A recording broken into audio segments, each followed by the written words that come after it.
Alrighty. Doc here from North America. Good morning, good afternoon, and good evening. It's another fun-filled day. Let's see what we got going. Today is Happy the Hump Day. It means the middle of the week. And let's see what's going on. You can see the dollar, again, firming up against the Swiss. We see all the stock indices moving down. Nothing major, just kind of just a light little selling going on as far as I'm concerned. 200 points is on the Dow Jones Industrial Average, or 300 points or something like that is not exactly a loud noise anymore. It's only like 1%, 1.25%, that type of thing. Europe is looking the same way, and one of the other things we've spotted, I guess you could say, is it was on the tip of my tongue. It disappeared. The metals complex is moving down, I believe it is. Let me just double check again. Oil, I think, was sideways. No, oil is trying to move up. There's the 10-year. You can see interest rates are getting higher here in the States.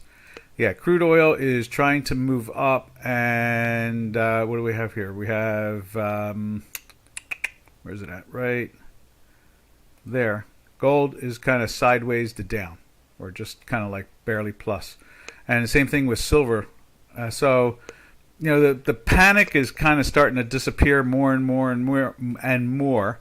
Seen some really odd stories about the commodities in the sense of they're going to need bailing out or something of that nature. I guess it's just like every other calamity. In other words, these I can't call them amateurs. They're these professionals who don't trade responsibly, you know, sometimes can get in real crazy trouble and disrupt the whole world. I mean, we saw that happen in 2008, you know, where the whole financial system collapsed. And I guess a lot of you don't even realize that the financial system collapsed. That's why we have QE right now. 14 years later, 2008, 2022, yes, 14 years later. And so, you know, sometimes the level of irresponsibility by the professionals is amazing. And the government allegedly is supposed to protect the investor. Doesn't do too good a job about it, I can say that for sure. All right, so let's get back to the currencies. Let's check the chat line, see if anybody is in the house. No one's asking a question at the moment, so we'll just keep on rolling along. And remember, traders, anybody that wants to see anything, just put it up on the chat line and gladly take a look at it through our mathematical eyes. All right, right there. And let's get back to the Swiss. And as you can see here, the Swiss has been in a daily buy for 3 days. And we've been all week long battling with the weekly buy again after just 1 week in a sell. It hasn't lasted too well. In this case here, let's get that out of my way. You can see here on J4X the same situation. I wonder if it's a little bit wider today. I did raise the resolution, but I don't think it looks much different. So maybe we'll go after that again after the close. I watched the video and I raised it up as high as I could. I texted Janos and said what it was. So we'll keep on working on that so it's a bigger product in the end. As I take a sip of my tea, bigger in the sense you'll be able to see it better and more clear. All right, and I have it up on a screen here on another computer, so I watch it the same way you do. I hear my voice delay. Matter of fact, I just heard my teacup just now, so it's about 30 seconds behind, it sounds like. All right, what else can we say about it? Well, you see the white line here on J4X, and that's firmed up nicely, and you got 3 days of green bars on the Hinky Ashi. So the pressure, obviously the flight to safety is diminished at the, well, no, I guess not. Let me rephrase that. The flight to safety from the dollar, which I always think is, you know, between gold and silver and the Swiss franc, I think they're the best examples of it, has diminished. And you can see here we're above the trading range or at the trading range, and it's not letting go. And you can see there, you know, I guess, you know, one of the they label the Federal Reserve people as hawks or doves. Classic media, you know.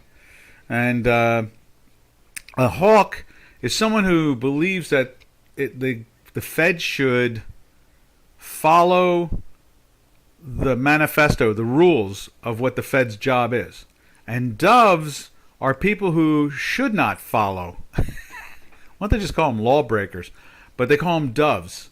And so they say people who are willing to do the job are hawks, instead of saying they're good workers or they're good administrators. Instead, they call them hawks.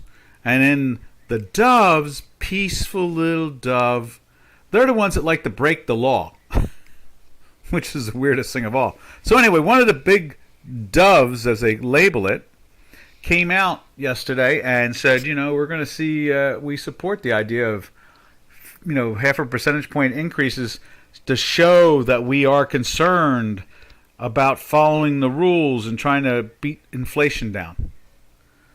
Yeah, that's a dove telling you that they're going to finally follow the rules. But they're a cute little dove of peace. So the media loves to do that stuff all the time. Like when they did the political parties, just to drag that a little bit further out. When they did the two political parties on the news at night, the left started calling the red, white, and blue party the red party. That's the Republicans, the one that follow the laws, and the ones who like to break the law and not follow the law, they call them the blue party. So we always relate to red as communists in America. So they call the Republicans communists. Where it should be the Democrats are the reds because they believe in socialism and communism. But no, the media spins it and turns around and calls the Republicans the reds all the time, the red party. So it's classic as usual with the American media. They hide who they, the facts, constantly hiding the facts altogether. So, and that's where we are. All right. From there, we go over to the euro. Let's see what's going on with the euro this morning. And there it is, right there. There's the euro, and you can see for about 4 days down. As was it Kelly? I think it was Kelly that was like said, "I'm shorting that thing." And I was like, well, good. Buy some calls and short it. Buy a call and short it so you're hedged. Because we saw the weekly trying to pop up. Now look at it. The weekly is in a minus. It's failing, and we're drifting and drifting and drifting down. Now it is up today, but we keep on drifting towards the bottom end of the range there. And so my strategy would have been to make less money, but still make money. And Kelly's idea would have been to make more money. But that's how I roll, I like to suggest how the math can be used in a responsible way.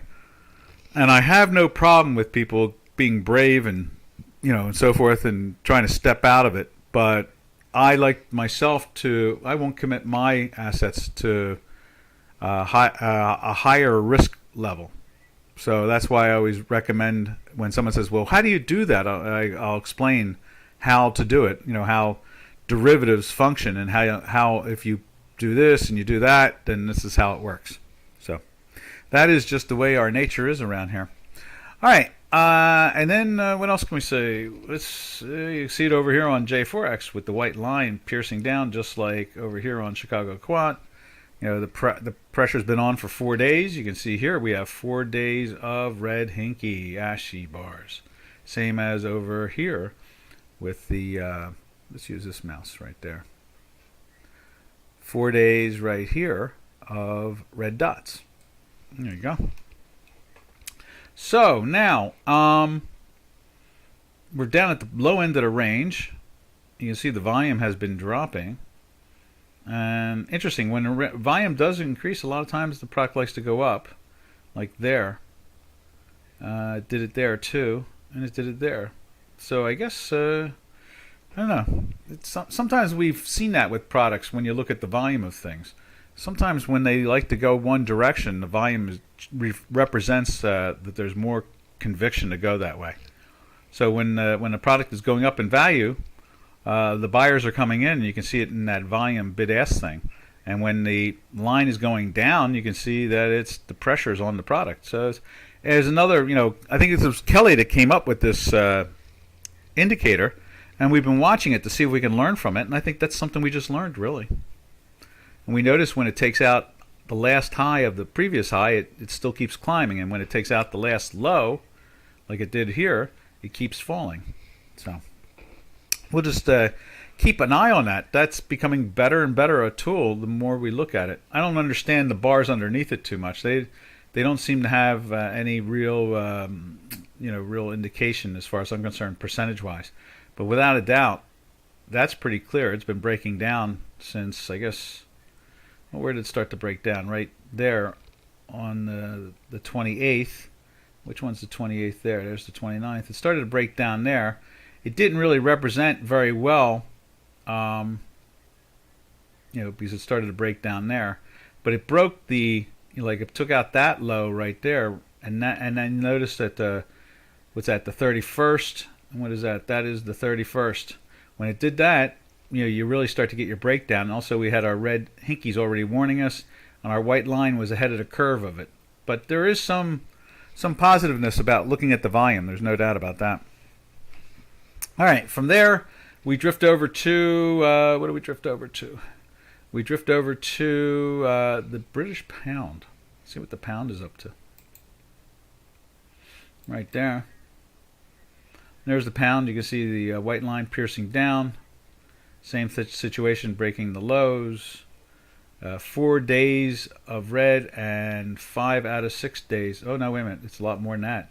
So it's 1, 2, 3, 4, 5, 6, 7, 8, 9. 9 out of the last 10 days, red hinkies, representing the pressure on the product. Now let's take a look at it through Chicago Quant. And you see there we have 3 days of red, no color at all on that day, the 4th day. The 5th day was a green, just like on J4X, right there. You see that right there? That's the 5th day. And then you can see we were red all the way up to, I guess you could say there we're green. So the 23rd. So let's see if we can see what there's the 22nd. 23rd turned to red there. Okay, so same thing, except for we started off with no dot at all on that day. No direction at all of it. Just the fact that it was just on the edge of going into a cell, and the next day it went into the cell there. And so you can see that pressure, the way it played. Cable's been more of an enigma more than any of the others. I always have a lot more faith in the cable, just because of some of the better policies, government policies compared to the ECB. Or not the ECB, but the European Union itself. But, things are all upside down unfortunately, with the Ukraine situation and Russia threatening the continent itself, basically, at this point. Because if they hit one of those nuclear power plants, my God, that'll spread all over the place. So they tried to take out Chernobyl, or was fighting for Chernobyl, or doing something odd about it. Why they would try to take control over something like that seems odd to me. You would think that they would want the Ukrainians to protect everything. Let's see. Yano says 3:44 p.m. What's 3:44 p.m.?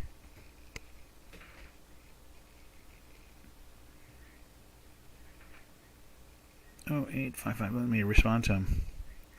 Oh, there we are. Let's see what that is.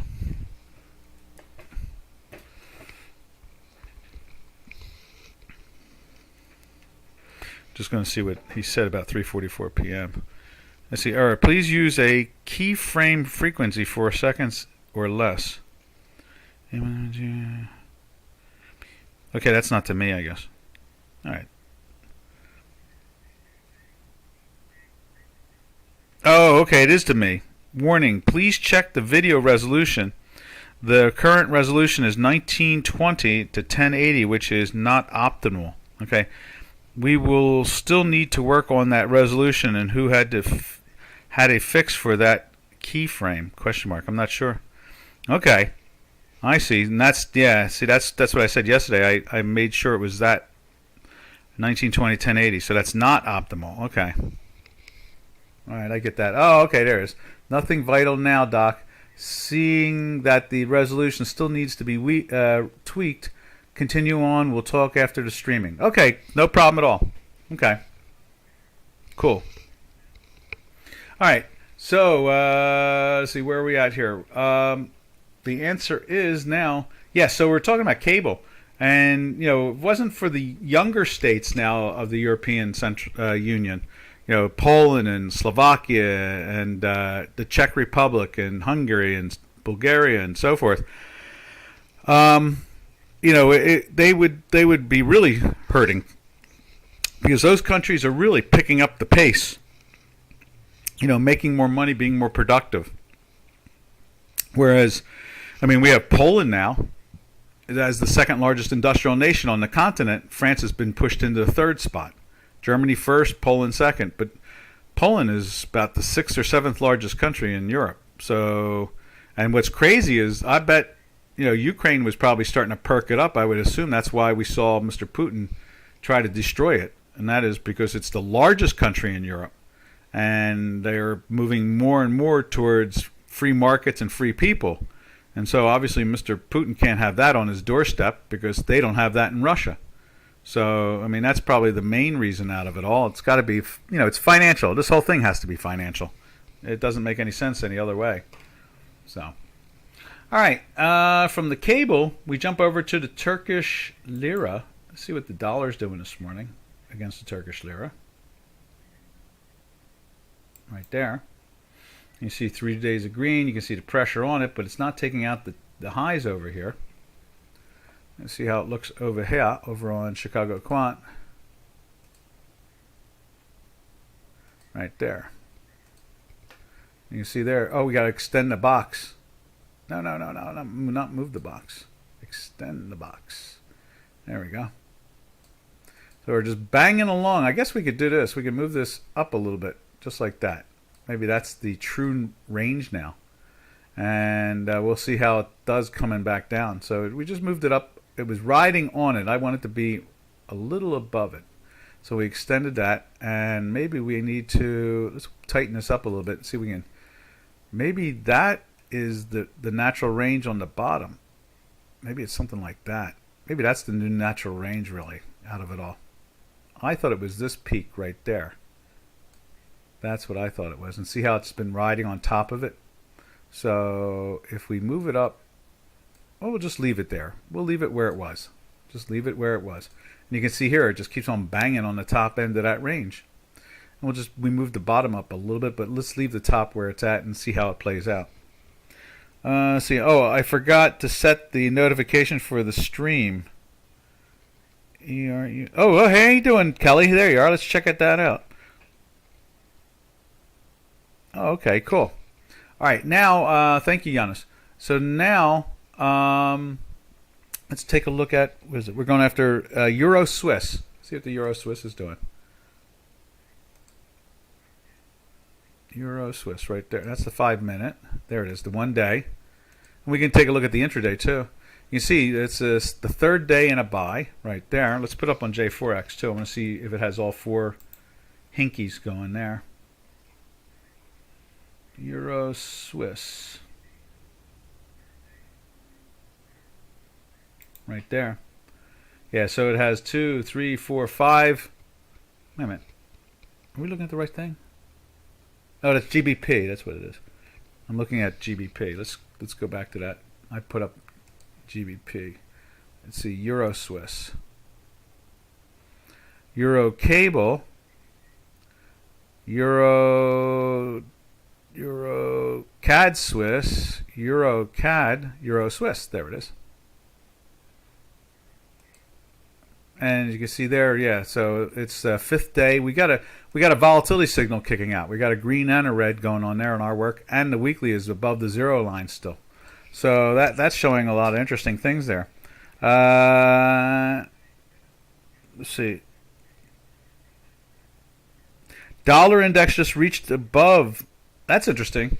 Yeah, I mean I forget who was asking about the dollar index here a couple days ago, and we actually have a client that's using the chart right now, the ETF, you know, and you know it's looking pretty firm. Let me see if we can put it up here for you, just for that, and then we'll go to who's that there? Santini, just a technical note. We can only hear you in the left ear, not both. Is there anything wrong with the mic? Let's check. I'm going to check it right now.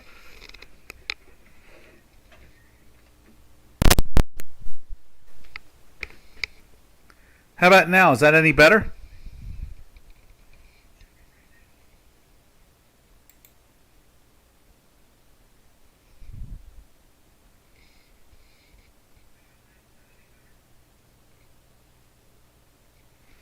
Yeah, so where are we at, Kel? Oh, yes, yes. Yeah, there's was it the Euro Swiss? Yeah, Euro Swiss. So the Swiss is, let's see, so Euro Swiss, when the Euro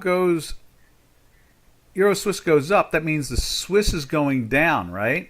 And the Euro is going up. So we're seeing the weakness, I guess, still to some extent in the Swiss, like we're seeing it against the dollar, too, at the same time. Just for a second, it was better. But now it is as before. That's odd.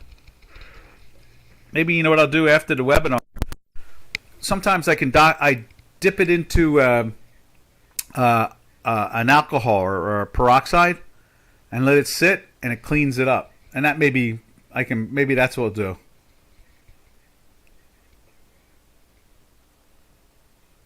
I set it up mono. You think I set it up mono? Oh shoot. Pushing all those buttons yesterday? Oh my god. All right. We'll have to work on that. You just gotta get a stick there, Janos, to smack me with. Just smack him with get a stick and smack me. All right. Let's see. Where are we at? Oh, yeah. So there is the Swiss. Let's see. Now there's something else. Just technical note. Okay. Thanks, Doc. Let me just... I know what to do. I wanted to go to the dollar index.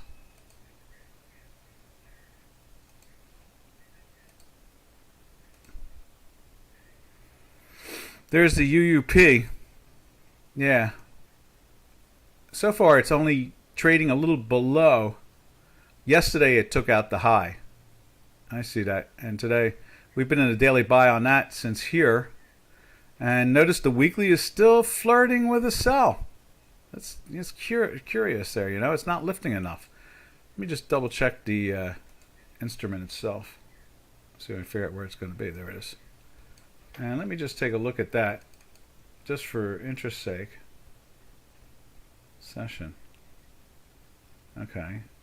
And then what if I go like that and go with what is that? Pre. Let's try that. Let's see what that does. See if that brings it up any. No, it didn't have any effect on it at all. Okay. All right. That's kind of odd that it's playing with the weekly sell though at the same time. The daily buy jumps up, and this thing is, let me just give it a refresh.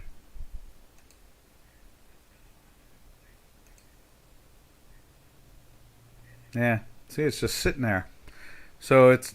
I guess it might have been lower this week. I don't know, but let's see if we can tell. I can't tell that way because it just shows the indicator. It doesn't show the bar itself. But that's odd the way it's been hanging there.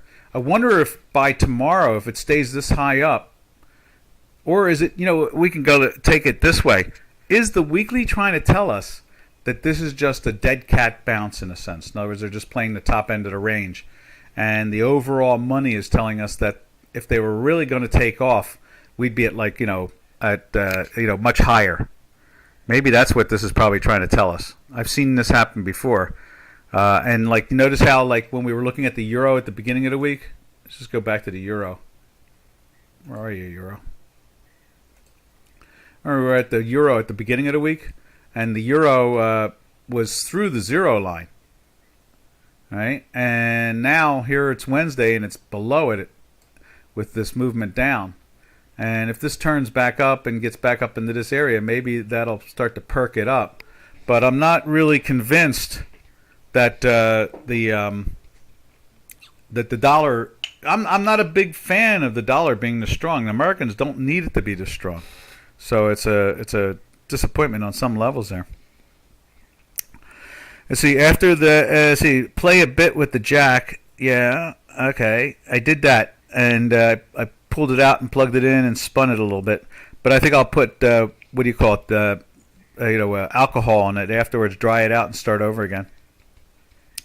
Let's see. After the PC died, he reinstalled all, and I could not help him with the settings. Ah, okay. Well, that's a side effect to the streaming when one has been trading since 1960, if I recall.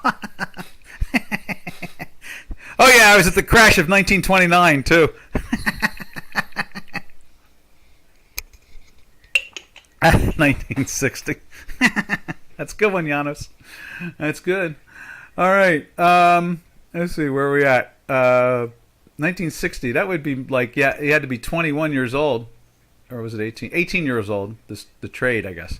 So if it was 1960 and I was 18 years old, that would make me 62. That would make me 80 years old today. I'd be 80 years old. Ah! I'm old enough already. I don't need to be that much older. All right. Tell Paulina if you ever see her. Oh, I heard Doc is really 80 years old. You see my girlfriend around anywhere? My cyber girlfriend. She's the only one I send hearts to on the Facebook. Oh, dear, dear, dear. I saw she was in Paris last weekend. All right, where are we at now? Okay, so we've looked at that, the dollar index. Let's take a look at, finish off the Turkish Lira.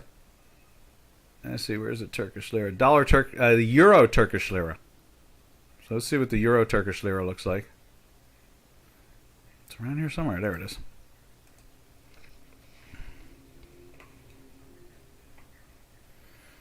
And let's put it up on there. There it is right there. You see that's moving down.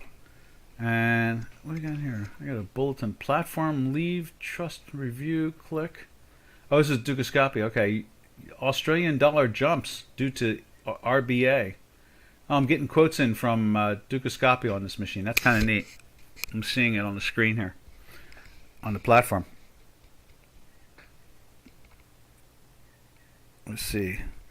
So when did you start? 77 I bought, or 78. I was old enough to buy stock. No, I was easily old enough to buy stock. So yeah, 1977 I bought oil stocks during the move there. And then I applied to the American Stock Exchange in 1979 and got hired. But I think I told the story yesterday where they told me I won't be called in to start working for about 10 months. And I looked at them and I said, "You're kidding me." And they said, No. You will be called in, but we have so many people who want to, be on the exchange floors because it was new back then. The exchange was only 2 years old when it came to the options market. It was the options exchange I applied to. So they said, "Look, we really are going to hire you. We're dead serious. And here's a couple people we've told." And they said the same thing to me. They introduced me to people and said, "Yeah, they hired me 2 years ago, but I didn't start until last year." I was like, "Okay." So I took off and I went and worked for a solar energy company for a year. And about 10 months later, they sent me a letter and said, "Come on in. You can start in September or something like that, or October. I don't know, something like that." And I said, "Okay." And I had applied in August of the year before. And so it was it was like a whole year, right? Or maybe 9. No, it was 11 months. And so I sent back and said, "Okay, I'm out of the country. I'll be done what I'm doing in another month, and I'll be in." And they said, "Okay, fine. Job's waiting for you." And I got up, came back, and Philadelphia was doing the same thing. So, except for Philadelphia wanted to hire me right there that day, and it was going to be cheaper than me renting something up in New York City. So I jumped on the Philly job. And then years later, I became a member of the American Exchange. So yeah, I guess you could say trading since the late 70s, ever since they changed the law on derivatives, on option derivatives. And on the exchange, I got hired in late 1980. So yeah, decades. What's that? 5 decades? 5 decades, I think it is. 80 to 90, 90 to a century to 10 to 20, and we're into the 22nd. So yeah, it's a little more than 4 decades. Exactly. All right, so there you can see the Turkish Lira playing with the rectangle and staying underneath it. That one's got, you know what they did? That one seems to be honoring this. Look, this one's honoring that low. So let's go back to the dollar Turkish Lira and see if that's what it needs to do. Let me just go check that out. Where's that at? Now that I look at that. So it's honoring that low. Yeah, that's it. I have it lined up the same way. So that's it right there. I guess if we move it up one more, we'll have to check that out. But I would just say it's the inflation that's doing it. That's what I think. It's the inflation. So that's why we're riding the top when it comes to the dollar Turkish Lira. But when we look at the euro Turkish Lira, it's staying inside the trading range very responsibly, like that. So, yeah, exactly. They started using the options once they in 75, going into 76. They started option trading, and all us in the math side of the world, physics and math, saw that and went, wait a second, they've just removed the zero-sum factor with the options. In other words, you had potential for unlimited gain with limited loss, like the suggestion I made about the euro with Kelly. Buy a binary or a call on top and short the future or the spot, and you short the spot and you got a call or a binary protecting you on the top side so you can't get stopped out. And when we saw that, we thought, that removes the zero-sum factor, and good math people started leaving and getting involved in the marketplace. Amazing experience. Thank you, JJ. Yeah, it was there to be had, at the time. It was right there. The exchange floors were looking for young, smart people with, be it aggressive or math orientated. And I was raised in the glass business. So I was used to steenths and eighths and quarters and halves. And back then, everything traded in fractions, not decimals. They didn't start trading in decimals here in the States until the 90s. 1990s? 2000? Something like that. 2000 maybe. They started trading in the decimals. I think it was 2000. 2005, 2004, I don't know, something like that, the decimals. And so not only was I, math experienced, but I was raised to do fractions, as a family business. And so I went to an exchange floor, and it was like, when you have a 16th and an eighth, what's in between? And I said, a 16th and an eighth is 32nd. Okay, good. You understand that. What's between an eighth and a quarter? 3/16. Oh, okay. You understand that. All right. So if you buy, 50 at 3/16 and you buy 50 at a quarter, what's the fraction of it there? And I was like, oh, well, that's not hard. That's 7 30-seconds. And so it was like they, so combined the two together, being math experience and growing up using fractions since I was like 5 years old, it made, it was no problem at all, Halves, we traded half, seven. Mainly we traded seven. Bonds and interest rate products traded in 30 seconds and 60/4. So they traded they kept the markets incredibly tight. And in stocks, they traded in steenths and eighths.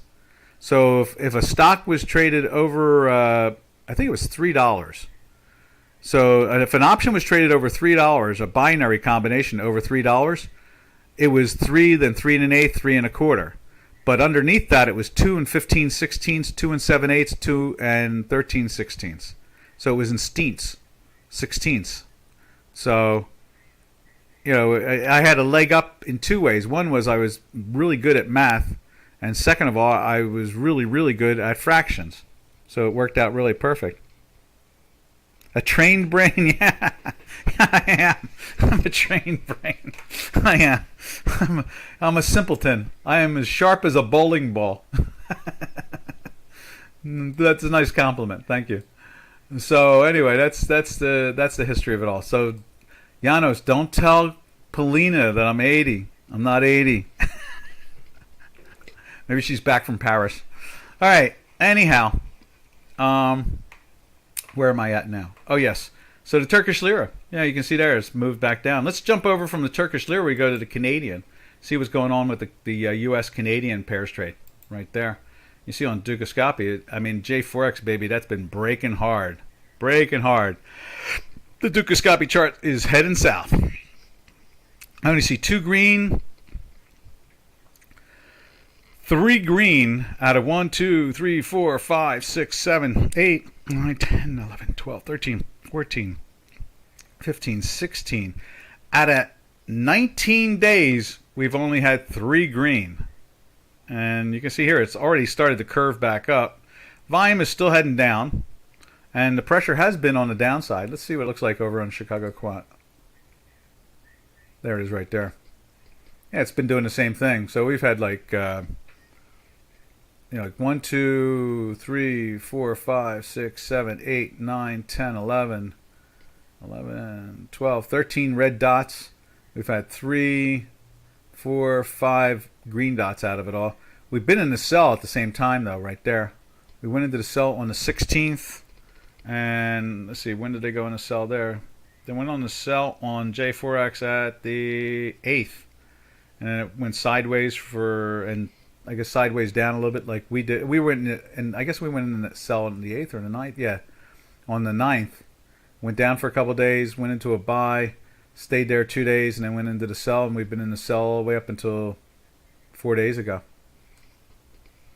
So, and you can see we've been in that weekly sell a week before that up in here. So we went into the weekly sell that week. And the first red was a nice winner chicken dinner, and the second red was a nice winner chicken dinner. And yesterday or 2 days ago, it went into a sell, and it was another winner chicken dinner. So that's been pretty good. 1/16 got it, I think. Yeah, fractions. So in other words, there are 16 sixteenths in 100. There are, and then 2 sixteenths make an eighth, so there are 8 eighths in 100. And then 2 eighths make a quarter, and then there are 4 quarters in 100. And then obviously 2 quarters make a half, and the 2 halves make 100, and then and so forth. And when you're dealing in a dollar, you got 100 pennies to a dollar, so it's breaks out like that. We will be getting new viewers due to the streaming being shown in notification. Oh, that's good. That's good. I noticed that my videos always have way more visitors than my live stream. And you would think that more people would be at live stream. This way they could ask questions, and they could ask, or not questions as much as they could say, hey, what does this product look like compared to that product, Yeah, what I'm thinking about is, let's see, that means we need one stream done that is 100% focused on explaining the math and the system that you show on the screen. I agree. I've done that a few times, too. We'll label it that way. Maybe tomorrow or the next day we'll do or maybe Friday. You know how Fridays are kind of lazy? Maybe what we'll do is we'll start the video, the webinar off on Friday explaining all the math, and then it can sit up there. And then it needs a special title. And also, I promise, Janos, I really do, I will write up our J4X rules. And this way we can put that on there too. Yeah, and I will, before Friday, send you an email. Or I'll put it up on I'll put it up some way over to you. I'll get it over to you. And you can take a look at it and defining the rules to using the J4X tools.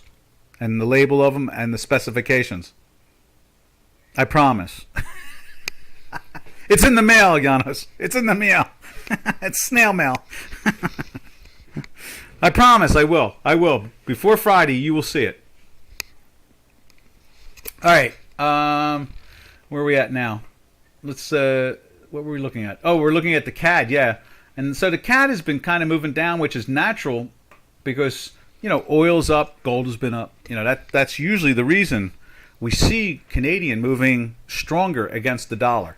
And that's usually the way it rolls. And so even now where we're at the 50 percentile of the range from the top here, you can see that, it's bouncing around there. If the oil stays up in this area, we could see ourselves finding this product find a way to climb down even underneath the 50 percentile. And then, so let's do this. Let's jump over to, we're going to leave on J4X, we'll leave Canadian up there so you can see it.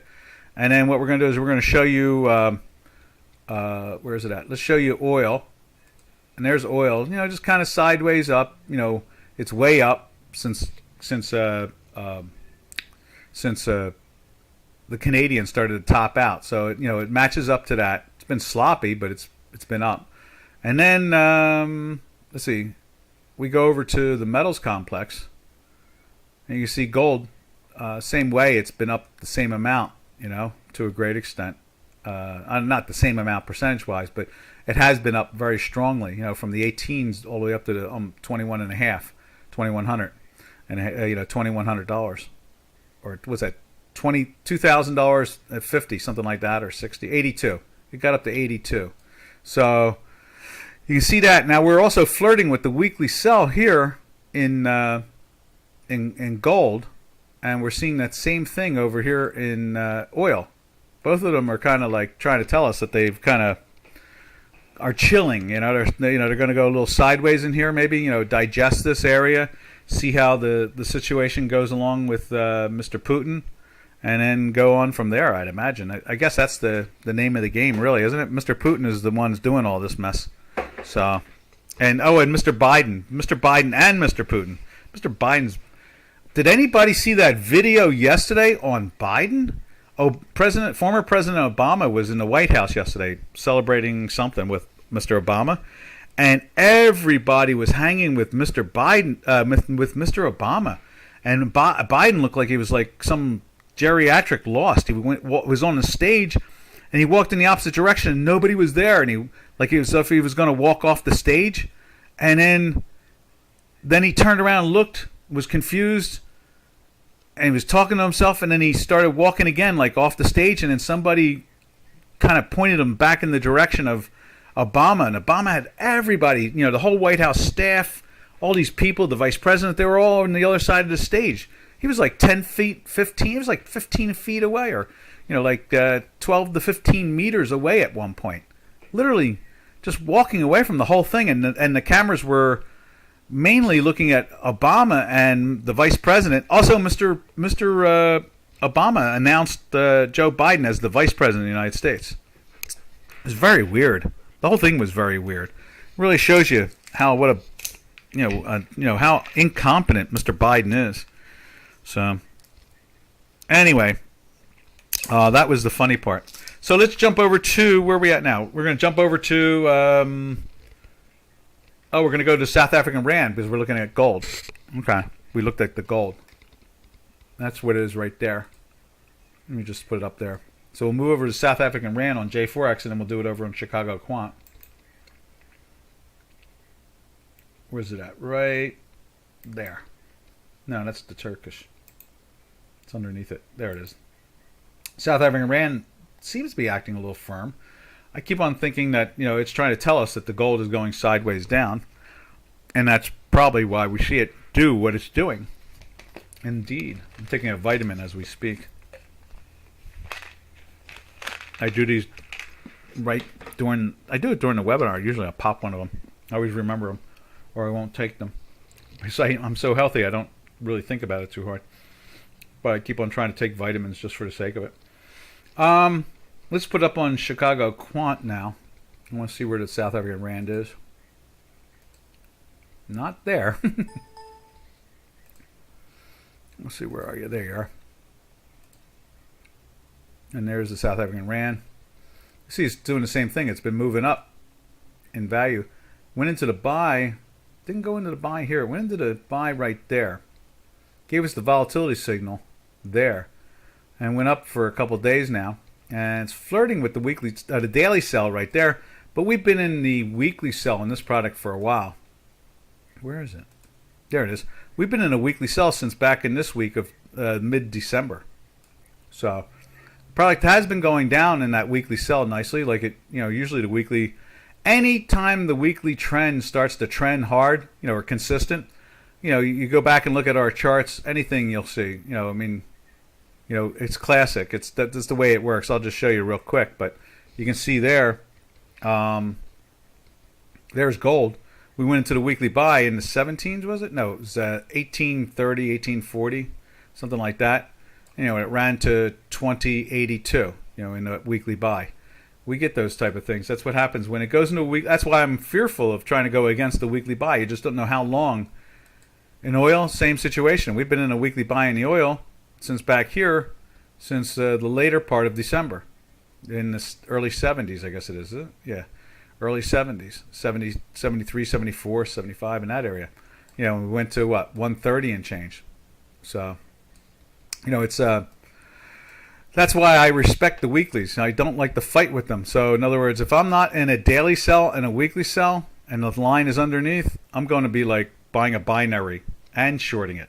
If I'm in a daily sell and in a weekly sell, but the line has moved up into the buy region, but not confirmed yet, I'm going to be buying a binary or a call and then shorting it in the daily.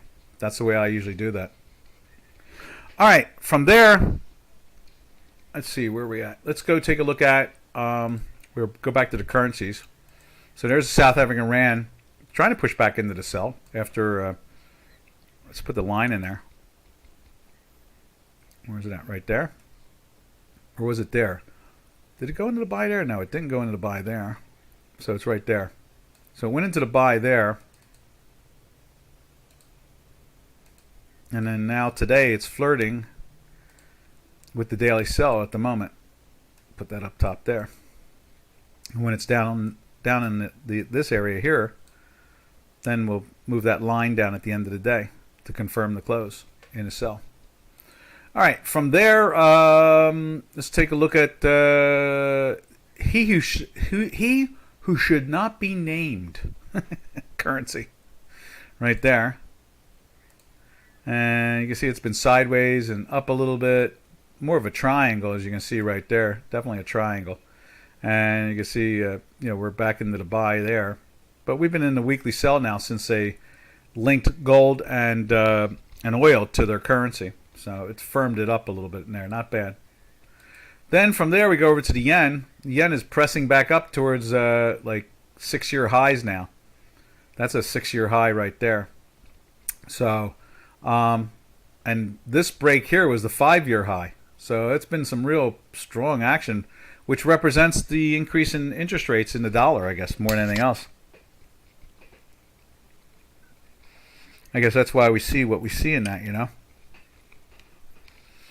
From there, what else we got going on? There's the dollar yen. So we've got that looked at. Let's take a look at it over on J4X.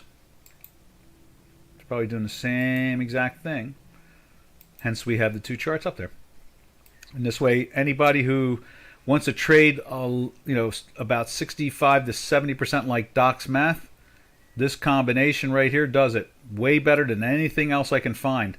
It is interesting what Kelly came up with the volume. It's reflecting that characteristic. Now it's been going down, and it did go down, you can see there, but now it gave that little peak, but it's starting to break again. So more than likely it may just get a little bit higher and roll over again. Now we can see here on Chicago Quant, we're in that weekly buy since back here. Again, why I'm fearful when the line gets across the line. The green gets across the weekly line, but has not confirmed yet. I would be like, yeah, I'll buy the spot, and I'm going to buy a put, or a put binary of some form. So, that's why I'm very concerned. I never want to take too big a risk. And you see here, we're in that daily buy for a fourth or is it third day. We'll see how well that does today, and if it starts to roll over with this and starts to play with the zero line again and heading down. All right. From there, we go over to the last of the currencies we pay attention to, or give a kind of like a running awareness of, and that is the Mexican peso. You see, the last 2 days, it's coming off the lows of that range, our range that we have. You see the white line and everything's pierced up, and you see this had been moving down. We had a little warning there of volume change, and we'll see if it turns back up again there. Let's take a look at it on the, where's that? Right there. So you can see it right there, doing the same thing. We closed in a daily buy yesterday off the bottom end of the range. You see the bottom end of the range right there. The two gold dotted lines, and it's trying to lift a little bit more today. I think we should Fibonacci that. We've not done that because it was so tight, you know. But now that the range seems to be established from the inflation, we'll keep an eye on that until it changes. So let's see. You can see here it kind of bounced around between the 0.618 and the 0.38, and then it broke down and went to the 0.23 and then ran back up to the 100, and then didn't play much with the 50 there, did it? But it did play with the 618 right there for a couple of days. Now we're at the bottom end of the range, so we'll see what that does with the Mexican peso. All right, that completes our normal look at the currencies. Remember, traders, anybody can see anything they want. I will go back to it instantly. You throw it up on the chat line and we will go look at it. So I'm going to move over to the metals complex, and then from there, but if someone says, hey, I'm looking at, I want to see something, the euro, or I want to see this or that, we'll go right back to it and we'll take a quick look at it. There's no problem there. All right. Let's see now. I guess let's do the energy, since the energies are first there, up there now. So you can see the strength kicking into this. You can see the weekly minus. So more than likely, we're probably going to start trading in some type of range in here for a while until the Ukraine situation is resolved. And then that is that's the May contract. That's the spot. June, you can see June is not as strong. The back month, it's trying to lift. Now let's take a look at, on J4X, let's take a look at the Brent, see what Brent's doing. And you can see there Brent had moved down and seems to be stalling out just like everything else on the J4, on the Chicago quant side of it. Stalling out, trying to go a little sideways, turning up. You see the volume dropping down from that whole action there. The volume didn't pick up here, which is interesting. But it did break down there, and that's cool. Maybe that's a warning that this is a big triangle. That literally could be a big triangle more than anything else. We're seeing it on the U.S. oil too. That there, we got a triangle forming, which to me says, it could be that. That could be the triangle. We may be looking at something like there's a lot of people over here saying that have some knowledge in the war industry that this could go on for maybe only another month or two at most in Ukraine. So oil might be starting to, and that retreat and consolidation by the Russian army, if they fall back and establish something, and then they can kind of start to negotiate something comfortable enough for Mr. Putin to survive, then obviously Mr. Putin will go with it. So I would assume he's got some idea in his head, the way he's retreating and repositioning his troops, that he wants to get out of this, but he wants to get out as if he's gained something. I think that's what it comes down to. So I think that's where they're at. It's a short-term answer, I think, to it all, but the oil may be representing it, and at the same time the gold may be representing it. See how gold is kind of chilling out, and both of them are flirting with weekly sells at the moment. All right, from there we'll take a look at natural gas, which is not chilling out the last I saw it this morning. Right there. Yeah, look at that. Natural gas even higher again today. We're in the sixes now in the United States. No more than a month and a half ago we were down in the fours. in the 3-somethings. So that's a cubic foot. Now, obviously, over on J4X, we can show you, the European oil, which is the problem, really, out of all this. Europeans have really buried themselves. There was a really good article on Zero Hedge today about that, how the environmentalists and the liberals and the socialists have really buried themselves. There you go. There, you can see that it's trading in the 20, almost 28. Sort of popping that up too. It's been bouncing around 26.75 to 27.5. Now we're basically flirting with 28 today. You see the white line trying to turn up. Imagine if that volume takes out these 2 little peaks, or all 4 of these peaks here. They're going to give it another push hard on the upside. Looking at the J4X there. All right. And then last but not least, we jump over to the metals complex real quick. And there's the gold. You see it's kind of just flirting on the edge. And it's in that sell since here, but it's not really doing, I guess here. Is it there? Yeah, there. So it hasn't really done anything good for us. And at the same time, we're in the weekly buy throughout all that. So that's why you can't be short. You only could be long with the trades. But, we were long throughout this whole mess. Look at that. And it still didn't go into a sell. It missed them every time, and then we finally get a sell here. I mean, went into a buy. Basically, it's where it went into the buy like 3 weeks ago. That shows you how incongruent, or let me find a better word. It just shows you how the metals complex is not anywhere as independent with the oil industry, with the oil commodity itself or commodities itself. Which is very odd, in this era to see, that happen. But gold is a long-term investment tool, as much as everybody wants to think it's a short-term one. It's definitely a long-term one. Let's take a look at silver. Silver is doing the same thing. I think it's flirting with that 55 area again. Oh, and let's put it up on J4X too, before we run away. Run away. Yeah, there's the gold. Same thing, big sideways action here. And then at the same time, and it's also, I could even justify a long triangle out of it also. You can see the same thing here. Off of there is a triangle, and right there could be a triangle. It's a flat more than it is a triangle. If it's the body of the candles, it's a flat triangle that way too. And let's take a look at silver.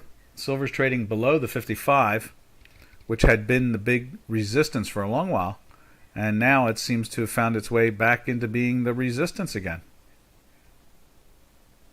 And there's silver there. And you can see we're just unched. And we've been in the daily sell since here. We went into the buy here. We daily buy there. You can see that strength. And now we're playing with the weekly sell this week. We've gone in and out at times, but the buys were the things you do. And that's not it. That's the buy right there.